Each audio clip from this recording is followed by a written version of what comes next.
नमस्कार विद्यार्थी मित्रों। हम इसके पहले प्रतिशत स्तंभालेख शुरू किए थे और एक सवाल हमने उसमें बताया था। आपको प्रतिशत निकालना बताया था और एक सवाल भी बताया था। आज मैं आपको इसका दूसरा सवाल बताने जा रहा हूँ और ये दूसरा सवाल आपको प्रतिशत स्तंभालेख बनाकर दिया गया है और उसको देख करके जो है आपको 5 प्रश्नों के उत्तर देने हैं। मैंने इसका उत्तर उसको देख करके दिया है, आप भी देखेंगे और उत्तर देंगे। सबसे पहला प्रश्न उसने कहा है कि संलग्न स्तंभालेख किस प्रकार का स्तंभालेख है, विभाजित है कि प्रतिशत। तो मैंने बताया था कि आपको प्रतिशत स्तंभालेख सब 100 के होते हैं। इसमें आप देखेंगे कि सब 100 हैं, इसलिए यह प्रतिशत स्तंभालेख है। उसका प्रतिशत स्तंभालेख में 4 लोगों की जानकारी दी गई है और उन 4 लोगों में चना और अरहर की खेती है। चना की खेती जो है वह आपको एकदम सफेद में दिखाई दे रहा है, लेकिन अरहर जो है आपको नीले में दिखाई दे रहा है। तो उसको देखेंगे आप और प्रश्न का उत्तर देंगे। अजीत के यहाँ अजीता लिखा गया है, ग्राफ में अजीता है और सवाल में अजीत है, तो मैंने अजीत कर दिया है। अजीत के खेत में अरहर दाल का उत्पादन कुल उत्पादन का कितने प्रतिशत है। तो आप देखेंगे जो हरे रंग का ग्राफ है अजीत के कॉलम में, तो वहाँ 60% है। तो आप प्रश्न का उत्तर देंगे अजीत के खेत में अरहर दाल का उत्पादन कुल उत्पादन का 60% है। तीसरा प्रश्न है यश और रवि में से किसके चना उत्पादन का प्रतिशत अधिक है और कितना। तो यश और रवि में यश के का जो है चना उत्पादन जो है रवि के चना उत्पादन से अधिक है और देखेंगे तो 20% अधिक है। उनका 50 है और यश का जो है वो 70 है और रवि का जो है 50 है।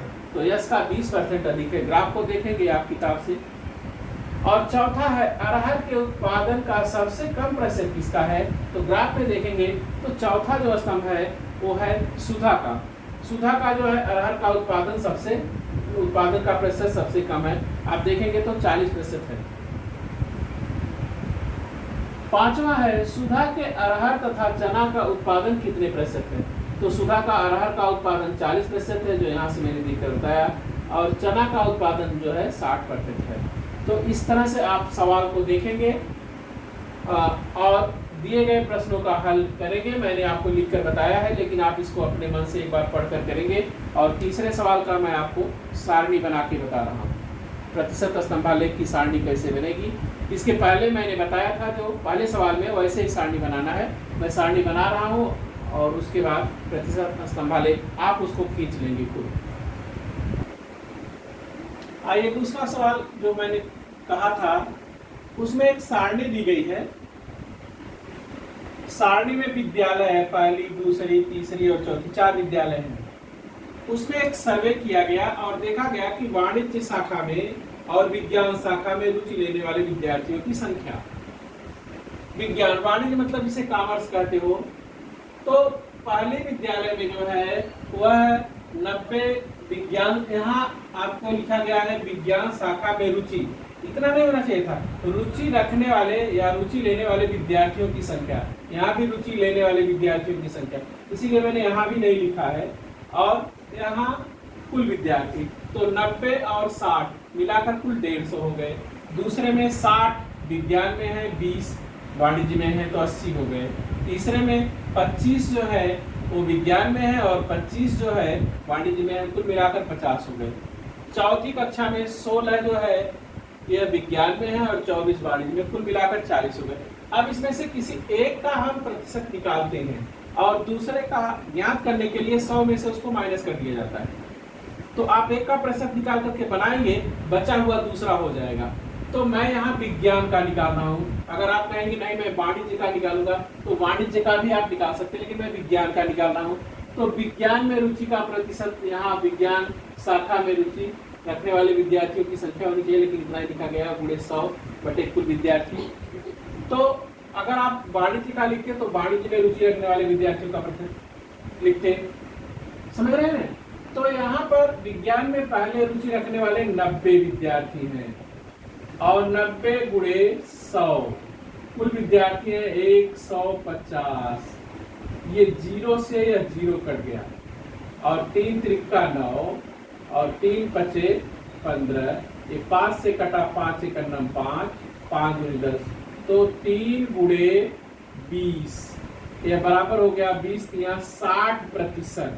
60% अगर विज्ञान में रुचि रखते हैं तो बचे हुए 100 में से घटा देंगे इसको, तो बचेगा 40% जो है वाणिज्य में रखेंगे।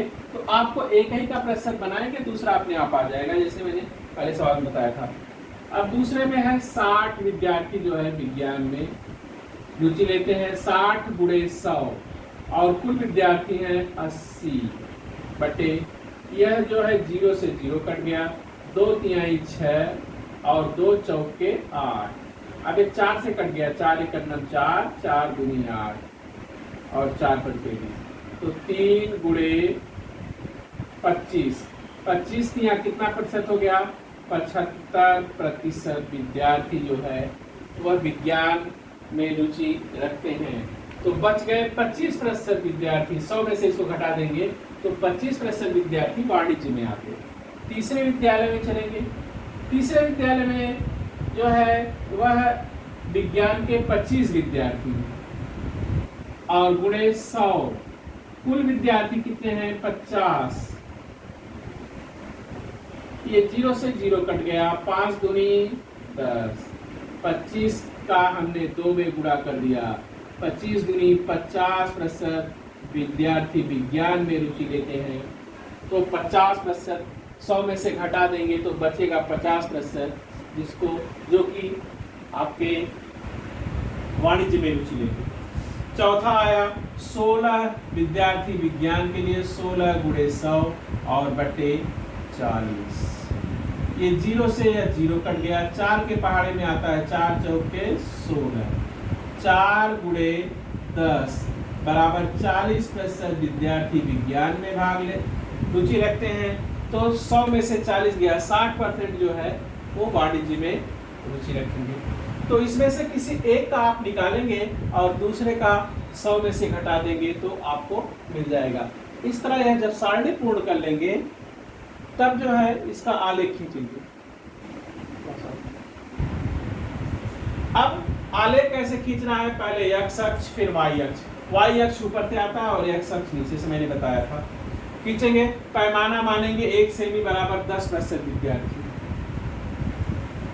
और उसके बाद पहली दूसरी तीसरी विद्यालय, पहली दूसरी तीसरी चौथी, और यहाँ प्रतिशत बनाएंगे जैसा कि मैंने इसके पहले जो पीरियड लिया था उसमें बताया था आपको। तो 10, 20, 30, 100 तक करेंगे और उसके बाद सबका जो है 100 का बना देंगे प्रतिशत स्तंभालेख, उसके बाद बंटवारा कर देंगे संकेत दिखा करके, और करिएगा, नहीं आएगा तो पूछिएगा। धन्यवाद।